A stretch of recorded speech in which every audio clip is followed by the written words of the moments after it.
Hi guys, it's Paula and I hope you are doing well. Today we are going to be having a discussion about whether or not my low buy is actually working or not. This topic came as a result of two separate comments, and I don't remember who left those comments, but thank you to the two people who suggested this video. I think you both thought of this idea separately and left comments under different videos, but I saw the comments and I really appreciate it. Shout yourself out in the comment section of this video if you are one of those two people. But thank you for this idea. I think it is a really interesting take on my low buy. What am I talking about? Okay, let's back it all the way up to December of 2018. In December of 2018, I announced that I was going to be starting my first ever low buy. Prior to that, I was a very, very different person. I would say this story goes all the way back to my teenage years, maybe my early 20s. I started picking up that I have some tendencies to, I'm a collector at heart. That's a nice word for hoarders, isn't it? I have that collecting tendency. I'm a total magpie. I like to hunt for things, and my interests change from time to time. Like maybe I will read, let me give you some examples of things that I've been a collector for.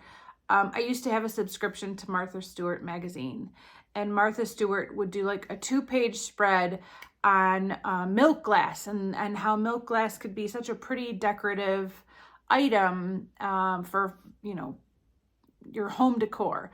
And all of a sudden I'd be like, yes, milk glass. I need milk glass. And I would find myself scouring every thrift store and secondhand store within 50 miles of my house, collecting all the milk glass I could find, to the point where I had multiple of the same items. And I don't know what it was, but I had to collect as much milk glass as I could find. And then once I felt like I had just exhausted all my resources for collecting milk glass, then I would find another article that talked about switching over to padded hangers and how luxurious padded hangers are. And I would be scouring thrift stores for padded hangers. Well, eventually that focus turned to makeup, and right around the same time that I developed an interest in collecting makeup, I discovered YouTube and the beauty community. And so when those two factors collided, I became a makeup collector, a full-on makeup collector. And my goal was not to be reasonable. My goal was to have this type of collections that I was seeing from YouTubers who were getting sent ridiculous amounts of PR. I wanted that to be me one day. I wanted to have the makeup room. I wanted to have a whole room just for makeup. And so eventually my little bag of makeup turned into an overflowing bag of makeup. So then I got the Alex 6 drawers. And I think when I first got the Alex 6 drawers, I could only fill 5 of them, or like 4.5. Like they were very lightly filled. With all of my makeup in the Alex 6 drawers, I was still only at about 4.5 drawers full. And of course, before long, I completely filled them, and then they were overflowing. And with this makeup that I now had amassed that was overflowing, I found myself dealing with some major decision fatigue.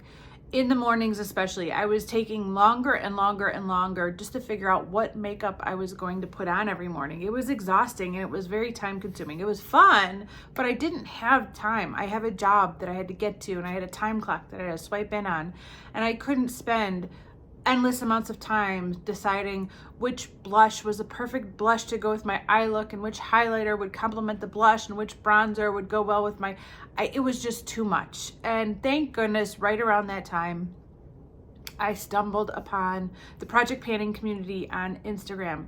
By this point, I had started an Instagram account. Didn't really know what I was doing on there. I was just kind of intending to lurk around and follow some other YouTubers that I was really into, like Emily Noel and other people, and kind of accidentally stumbled upon the panning community and completely fell in love with project panning. And one of the things I liked most about project panning, well, of course, at that time, I had a lot of products kicking around that were almost gone. So I was getting through products relatively quickly back then because I had a lot of products that were almost gone that had been kicking around for years. But also, I liked how project panning streamlined my morning routine. I didn't have to pick out a foundation and a blush and a highlighter and a concealer and an eyeshadow. It was already decided because if it was in a project pan, that's what I was wearing.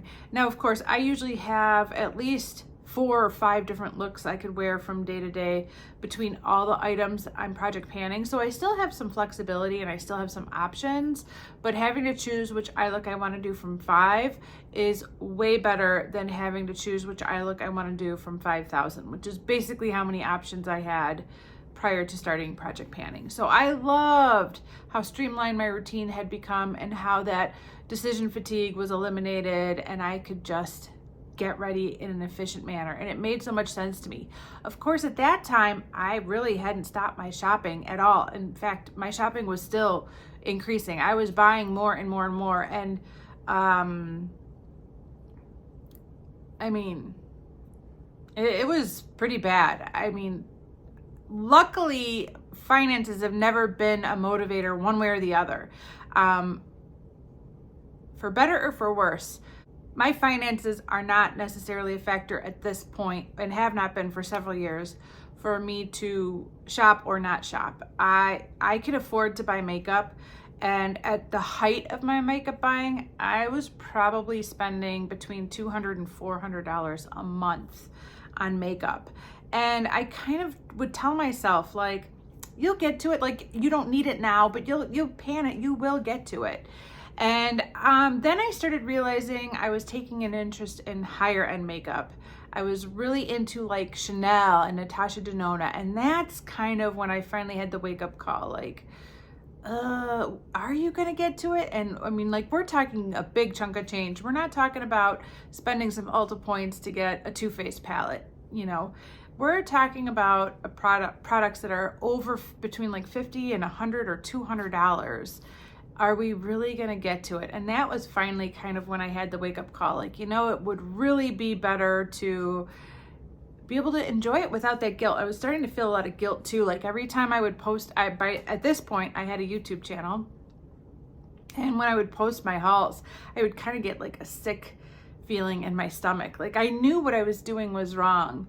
But I still hadn't really come to the conclusion that I wasn't ready to deal with a low buy or a no buy, but I knew that it was coming because that feeling I got every time I posted a haul told me like, you're on the wrong track, girlfriend. You are on the wrong track. So, that's kind of a brief history of what brought me to December of 2018.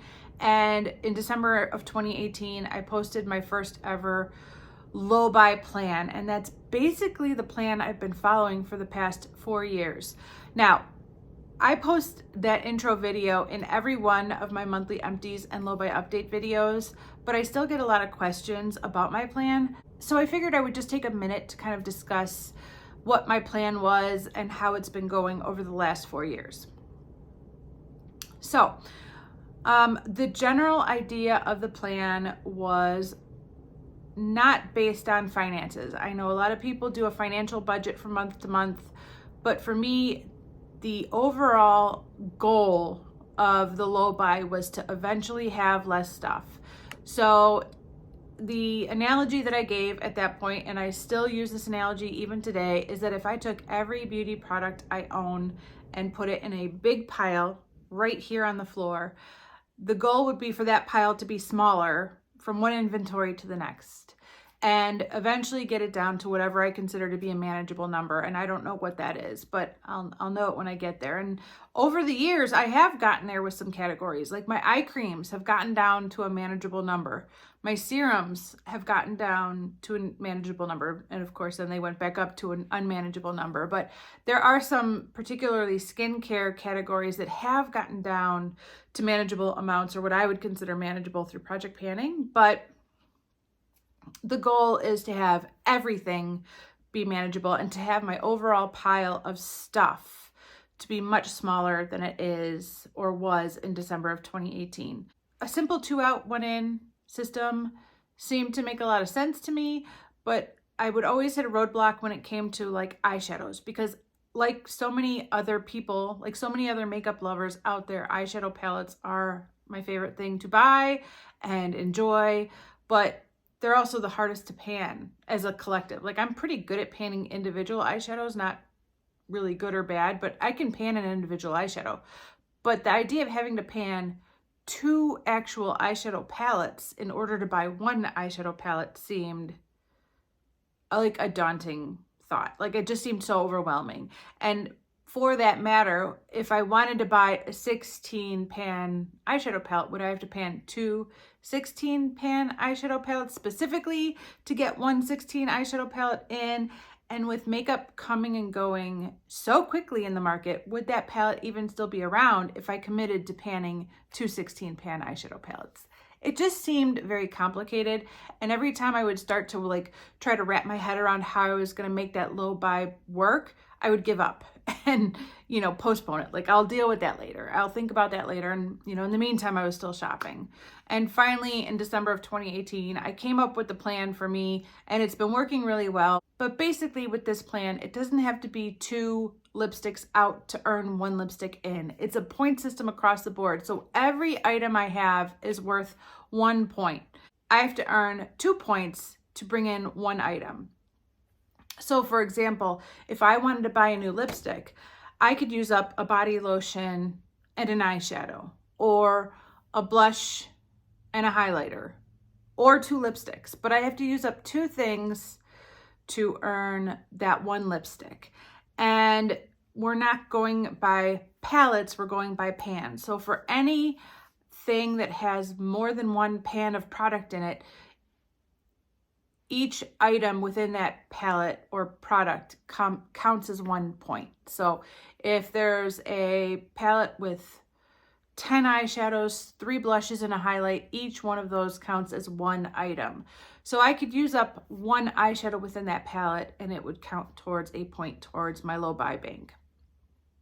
Now, when I created this low buy plan, there was never any kind of accommodation for negatives, because the idea was if I don't have the points, I can't buy it. However, I also was really strict about counting gifts and any kind of free products that I'm given to review through companies like Influencer or Octoly, or products that are sent to me through PR. That all counts against my low buy as well. And because I've been able to get some pretty awesome things through those types of companies for review, free, no money spent, it started putting me into the negative. So I did not have really any points. I think I might have had a couple points in my low buy when December of 2019, I can't remember which holiday it was, but one of the holiday seasons, I was given a palette from Influencer. I think it was a Pat McGrath palette for review, and it had like 18 pans in it, which counted 36 points against my low buy. And I didn't have 36 points in my bank, but of course I couldn't not get it. It had already been decided by Influencer that I was going to be sent that palette. Now I could have given that palette away, but I really liked that palette and I didn't want to give it away. So that's how I fell into this trap of getting in the negative. I did have 1 shopping bender along the way, and that was 2 holiday seasons ago. I bought 16 or 20 bottles of nail polish, and that dug me in further.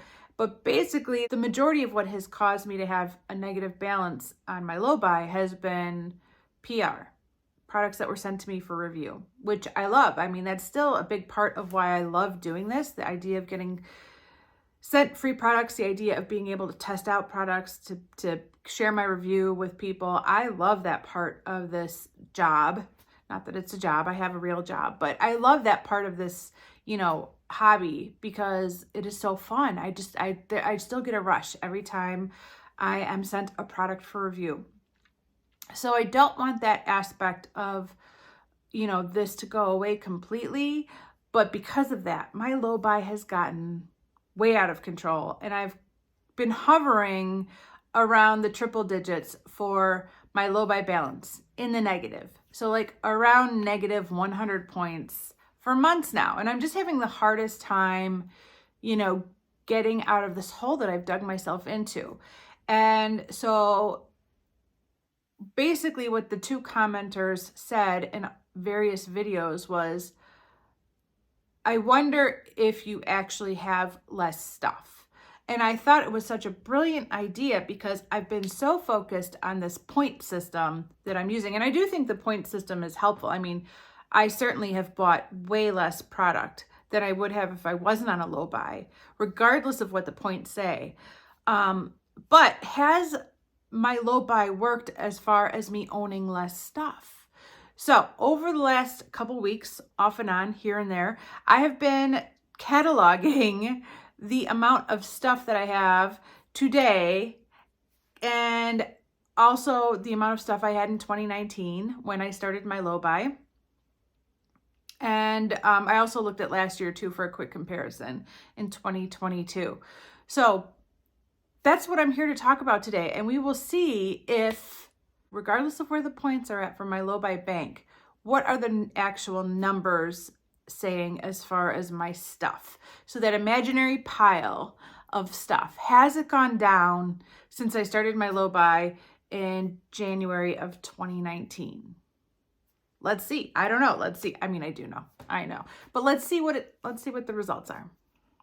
This does get a little tricky because I only post my inventory for skincare and makeup in January. I don't post my inventory for perfume and nail polish until around the summertime. So I don't have an updated count for perfume and nail polish yet because it's still only March of this year. So I won't have those updated numbers for a couple more months. So let's just talk about the skincare and the makeup numbers first, and then we'll kind of throw in the perfume and the nail polish numbers, and I'll use the numbers I had from last year as my reference point, even though I know it's changed, and for the most part it's changed for the better since last year. We'll still use it because that's what I have to go on.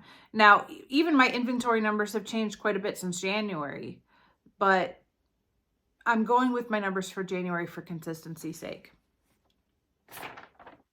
So, for skincare and makeup, by the way, I have my entire inventory posted on Instagram. So if you're not following me on Instagram, you can find me at A Beauty Guru Made Me Do It over there. And I have my entire inventory posted for skincare and makeup for this year. And I do slides. So I have, if you swipe on each picture, it goes back to where I started my very first inventory in 2017. But I'm comparing my numbers today to my numbers for January of 2019 because it was in December of 2018 that I declared I was starting a low buy. So that's technically the starting point of when I've decided to try and get this under control. And so that's what I'm comparing my numbers to. I think you know what I mean. So if we're just looking at skincare and makeup, in 2019, if I counted every pan, every single item, my total number of products for skincare and makeup in January of 2019 was 5,803. It's a lot of stuff. It's a lot of stuff. When I compare it to where my numbers are in January of 2023, 4 years later, my number is 5,676. So the overall number went down by 127 items. So that really does make me feel really good. So, I mean, I don't know what I would be expecting for that number to be higher or lower, but it's down. And despite the fact that I am struggling to get out of the hole with my low buy balance, I have less stuff today than I did in January of 2019. And that's ultimately what this all is about. That's what I'm doing this all for, is to have less stuff. If I had to pick up and move homes tomorrow, I would like to have less stuff to move than I did 4 years ago, and I do. So I am very, very happy with that. Let's add in the numbers for perfume and nail polish. So when I add up my numbers for perfume and nail polish from the summer of 2018, my numbers were 467 items just for perfume and nail polish. Now that counts even the little sample perfumes that I'm trying to pan. That counts everything in my nail polish inventory, everything in my perfume inventory, 467. So since I haven't done an inventory for this year yet, I compared them to my numbers from summer of last year. Now, my numbers went up significantly for nail polish because I inherited, that's really hard to say. I inherited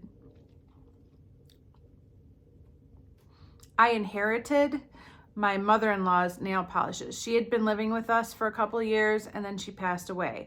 So rather than just sending it all to Zoya and getting rid of it, I absorbed the nail polishes she had and I decided to keep them. Will I keep them forever? I don't know, but they were already in this house. It's not like I brought something in. They were in our house, they were upstairs, and I absorbed them into my inventory when she passed. So the numbers actually went up for perfume and nail polish as of my inventory from last summer to 518. So 467 to 518. But even still, when I add those numbers in, my total number from 2019 is 6,270, and my total number for 2023 is 6,194, which means my numbers still went down by 76, even with all those nail polishes coming in from my mother-in-law. So, what a sigh of relief I am breathing right now. Despite the fact that my low buy balance is in a horrible state and I just feel like I cannot get to a point where I have a surplus of points, which is the goal that I should be working from, my overall numbers have definitely gone down, and that feels amazing. That feels amazing. I'm so excited. I'm so excited to say that. I'm so relieved. I'm so relieved to tell you guys that. So that's what I came on here to talk about today. That's really all I had to say. What a relief. Hi guys, I just had to hop on here. I was editing this video and I realized I forgot to talk about a really important point, and it is basically the point of the great unknown. The biggest factor that I believe my low buy has had is the makeup I didn't buy. And I can't say how much makeup that is, but if we look at the trajectory I was on prior to starting my low buy in December of 2018, I would have bought a lot of makeup over the past 4 years, either because of FOMO or because of my completionist mentality that I had of having like entire sets or multiple different types of palettes, like the Naked palettes, the Lorac palettes, the Too Faced chocolate palettes. I had a collector's mentality when it came to those. So obviously there's no way for me to account for what I didn't buy, because maybe some self-control would have kicked in, maybe it wouldn't have, but I think it's safe to say that it would have been a lot, and that the low buy really helped with curbing my shopping habits significantly. And that is the big unknown. That's something I can only imagine how much worse my situation would be as far as the stuff I own if it weren't for my low buy. So that was all I had to say. Just had to hop on here and say that because it was kind of important and I forgot to mention it when I was filming the video, but that's it. I'll let you get back to the rest of the video. For now, I don't have any plans to make any changes to anything. My low buy system is going to stay the same. When I initially started my low buy, everything was 2 out, 1 in. As certain categories became what I decided were under control, I took them out of the low buy plan and I said, those categories aren't going to be taking part in this low buy. There's not going to be points counted for my low buy when I use things up, or against my low buy when I buy replacements, because that's a category that's under control. And of course, there have been a couple of categories that have been out of the low buy plan that have gone back into the low buy, because even with just 1 year out of the low buy plan, the numbers went too high. So I had to bring them back in.